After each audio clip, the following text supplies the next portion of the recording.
Let's get ready to rumble! I had a bad reaction to Paul Williams losing the use of his legs in a motorbike incident, let's say.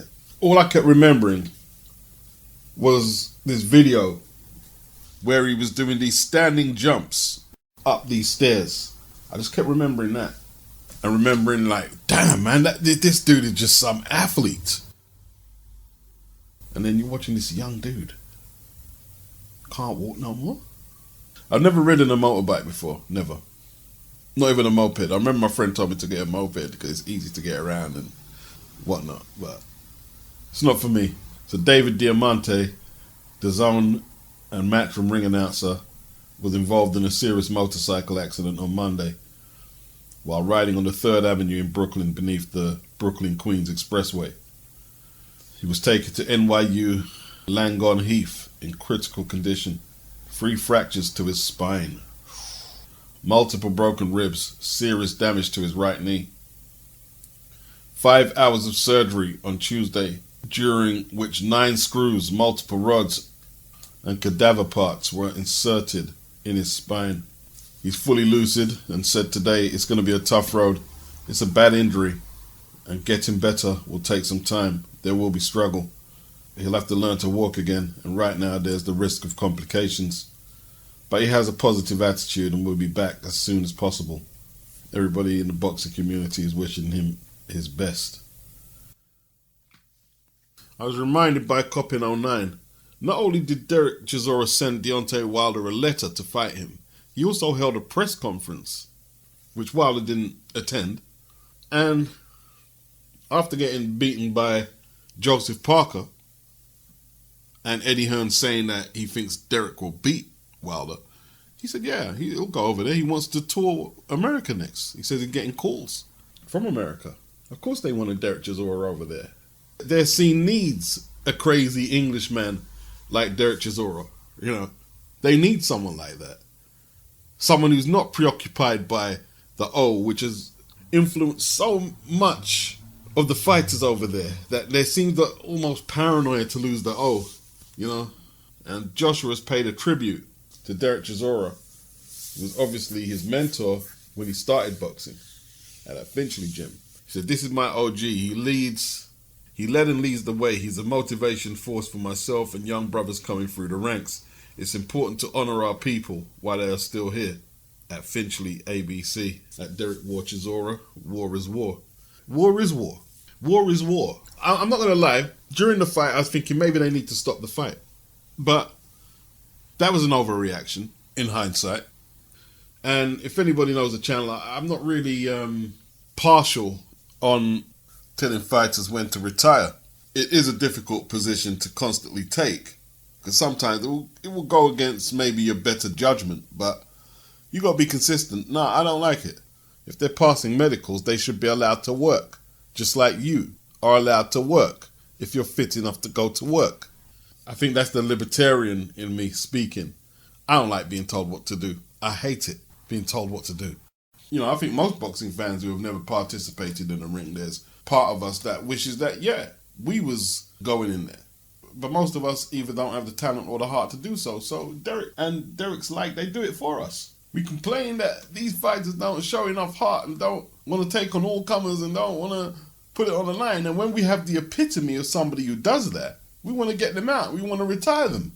He's prepared to go in there. He's prepared to risk his health to achieve his goals, whatever his goals are. Why are we complaining? Hold it that, so hopefully you won't have to go through that. He's prepared to go over America and fight Wilder and whoever's over there. Why do you want him to retire? The worst thing right now would be for Derek Chisora to retire. Who else is going to be the example to a lot of these prima donnas, scared to take their legacy fights, scared to take mandatory shots, scared to unify belts, you know, scared to upset networks and shit so they can make the fights they should be taking? We need Derek Chisora out there. Or what examples are there of somebody who's prepared to take on all comers? Is Tyson Fury going to vacate his belt? Well, you know, Floyd used to vacate a lot of belts, but the thing is, you know, he can jump between light middle and welterweight. Heavyweight, you don't vacate belts at heavyweight unless you're planning to jump down to Bridger or Cruiser, which he's not. Vacate a belt shouldn't be in his vocabulary. I watch Bear Grylls expeditions. Now, I'm not going on one of them expeditions. I see Anthony Joshua go on one with him. But I'm not going. I'm not going.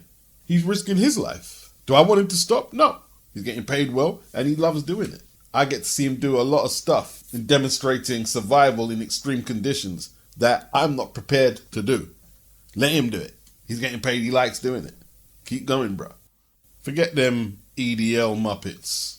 Derek Chisora represents the British Bulldog spirit. So they're talking about Fury potentially vacating that WBC belt and Deontay Wilder stepping in to face Dillian Whyte. I tell you what, I reckon this will be the shortest lived retirement. Well, he didn't actually retire, he was pondering retirement. He must be weighing it up. He's got more chance in his mind of beating Dillian and getting his belt back than Fury. Because he's not looking forward to making Fury Wilder 4, surely. But, you know, he can restore some of his luster and good name by beating Dillian, couldn't he? Will he be able to resist it? I doubt it very much. Tommy Fury says Jake Paul would have been knocked out in the opening round if they had fought last weekend. Talk is cheap. Talk is cheap. Tommy had his shot. He blew it. Whatever went wrong in training camp, maybe he'll get another shot at it next year. You never know. Well, it's going to be a boring Christmas for Kell Brook and Amir Khan. No mince pies, no Christmas pudding, no Yorkshire puddings. And you know Kell's a Yorkshire boy, you know what I mean? No Yorkshire puddings or chocolate brownies for Kell. No mashed potatoes, no roast potatoes and gravy and all that good shit. Turkey and stuffing. They might be able to get a nice dry piece of turkey with some rice cakes or something like that, because Weight Watchers is on the menu right now. And I'm gathering that both of them, I'm not going to say need the money, I don't know their business like that. Everybody needs to make a living. Amir Khan and Kell Brook will face a 6-figure fine if they miss the 149-pound weight limit, says promoter Ben Shalom. Now, that 6-figure fine, is that nearer 100,000 or nearer $1 million? Regardless, it's a whole lot of money. If Special K loses, I don't want to hear no Brook supporters saying, well, Kell was really a light middle and Khan made him boil down to an unnatural weight. Look, Kell's taking the fight. He's getting paid well. He said he's training like hell because he wants to do damage to Khan. This is what he's always wanted. He's got it. He's getting paid. No excuses. Yes, it will be tougher for him to get down to 149, but I just want to see the fight now. No excuses. I was saying in one of the weeklies the other week that the biggest winner from the Isaac Cruz Tank Davis fight was Isaac Cruz. And I also said he may go hook up and find sanctuary with Goldenboy. And now Steve Kim is saying Goldenboy is trying to make a Ryan Garcia Isaac Cruz fight for March, April. Hats off if they actually get this done. Let's see where this goes, is what Steve Kim says. No shock to me. No shock at all. You keep looking for these $300,000 fighters to face Tank and pad up his resume. Yeah, eventually one of them's going to do well. And they're going to milk it for all they can. Now, considering that the fight only did between 50 and 100 plus thousand, because nobody knew who Isaac Cruz was. After the final bell, they knew who he was. And that reverberated around the world. So there will be more eyes on an Isaac Cruz Ryan Garcia fight than there was an Isaac Cruz Tank Davis fight. Floyd was the best fighter of his era, but right now I'm not seeing the savviness in the business world of promotion. You've got to have a good eye for what you want to salvage and what you want to get rid of, fight to fight.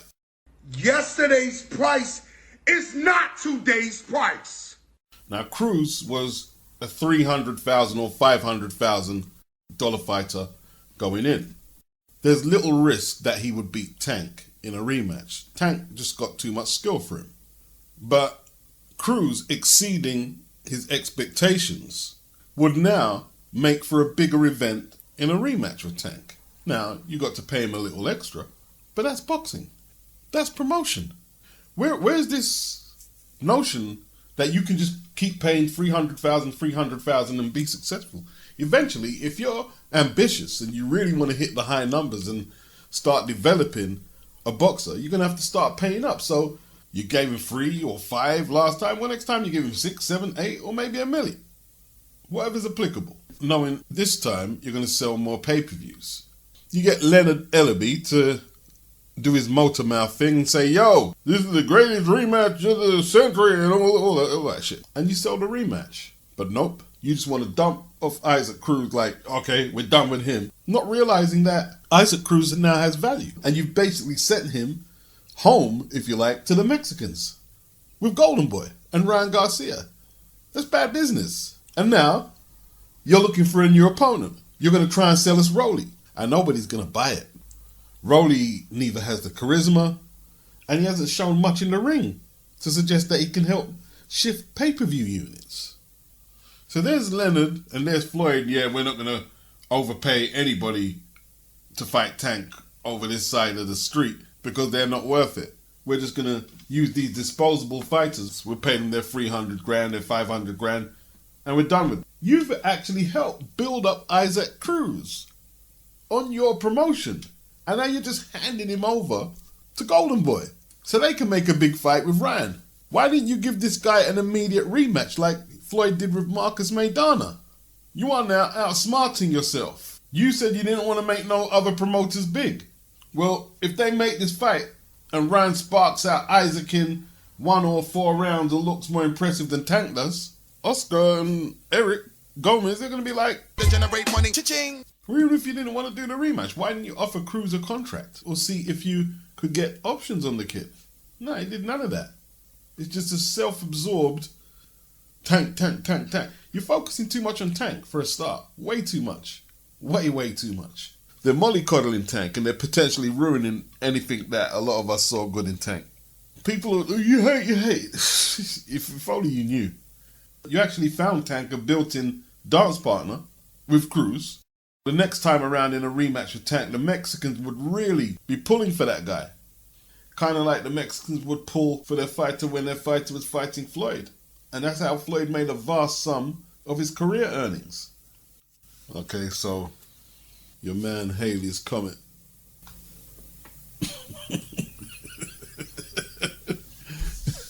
Can we only see him once every so often? Gary Russell, who hasn't fought since February 2020. 22nd of January 2022 takes on MAGSAYO from the Philippines, defending his WBC World Featherweight title. Now this is a very good fight. MAGSAYO, who's trained alongside Manny Pacquiao, he's trained by Freddie Roach. He was in an excellent fight last time against Julio Cesar. If you've missed it, go look it up on YouTube.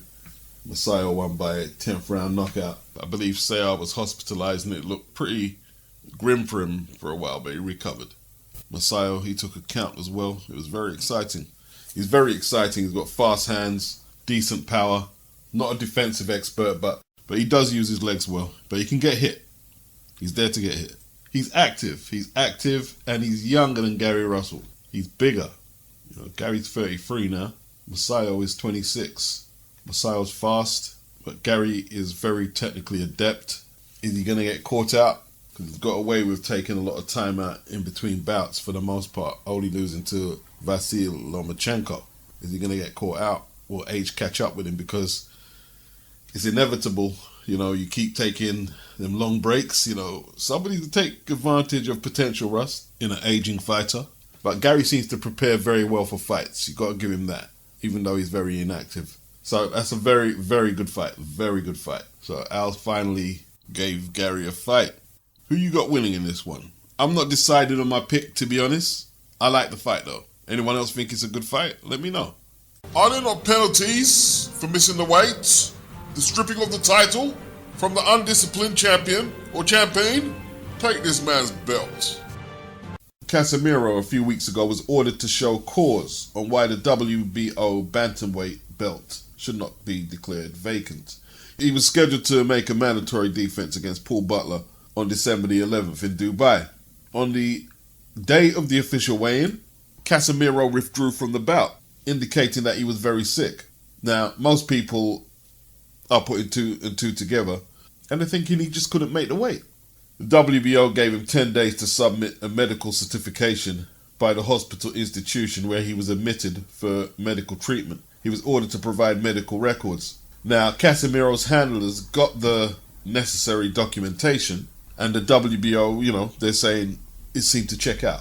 Probellum, who promote Butler and hold the promotional rights to the mandatory fight with Casimero, have been given 15 days to advise the WBO whether they plan to reschedule the bout in order to proceed with the corresponding sanction approval process.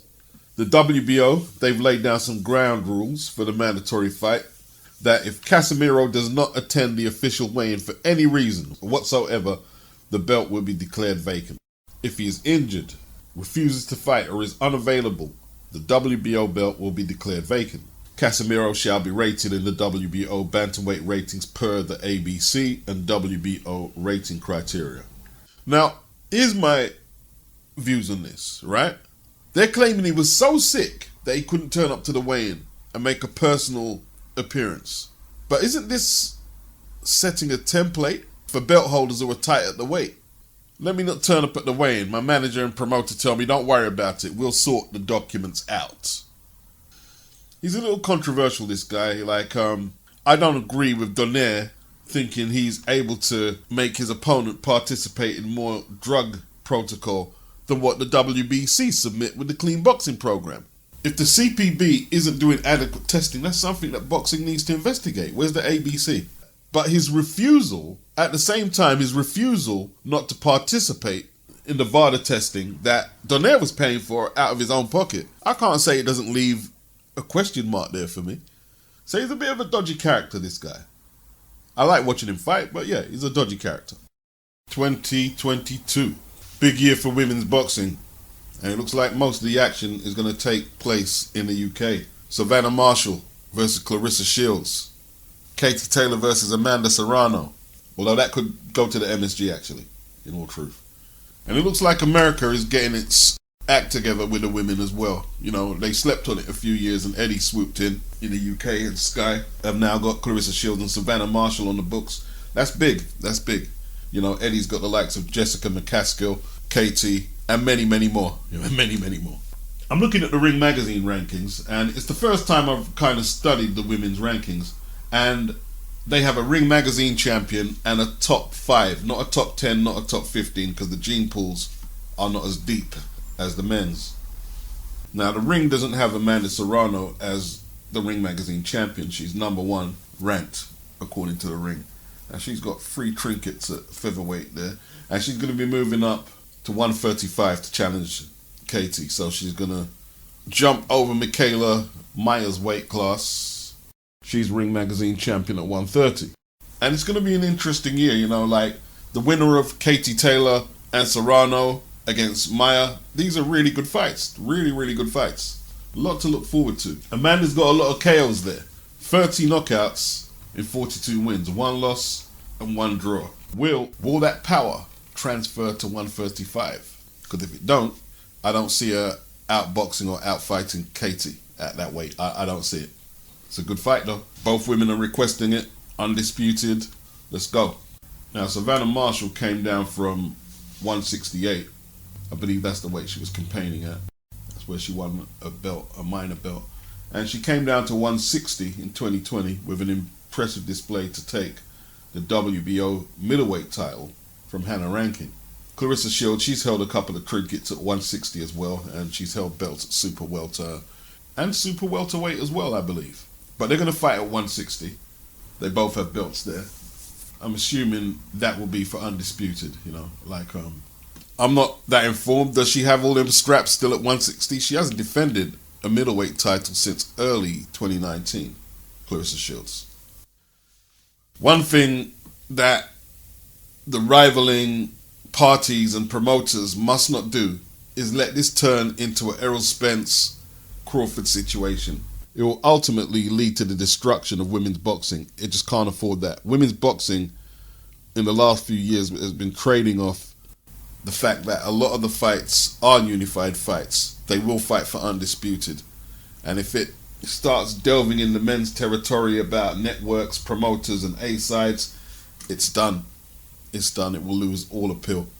if professional boxing for men in America is under pressure because of network politics, promotional politics, A sides, B sides, and this side of the street, if it's under pressure, then women's boxing just won't survive it.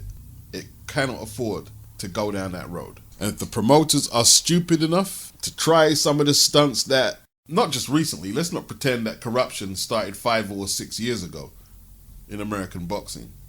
It's really affecting the quality of the matchmaking in America right now. Really affecting it bad. Especially with the fanboys and the fringe media cults that are popping up everywhere. They're just going to kill the sport. They're just going to kill the sport. And none of you will have nothing to promote or broadcast in terms of quality in women's boxing. Michaela Mayer, she's the Ring Magazine champion at 130. She withstood a stiff challenge against Hamadouche last time out. Will we see her against Alicia Baumgardner, who delighted the British boxing fans with that scintillating stoppage of Terry Harper? Now, they've had words, they've gone back and forth. Alicia, 11 wins, 7 stoppages, 1 loss. Against Michaela, who was 16-0, no losses, 5 stoppages. It's a good fight. That's a good fight as well. I know there's a lot I didn't cover, but, I'm not the authority on women's boxing. That's what I'm looking out for next year. Hopefully we see all 3 fights, and let's see if the women's boxing scene can push on from there.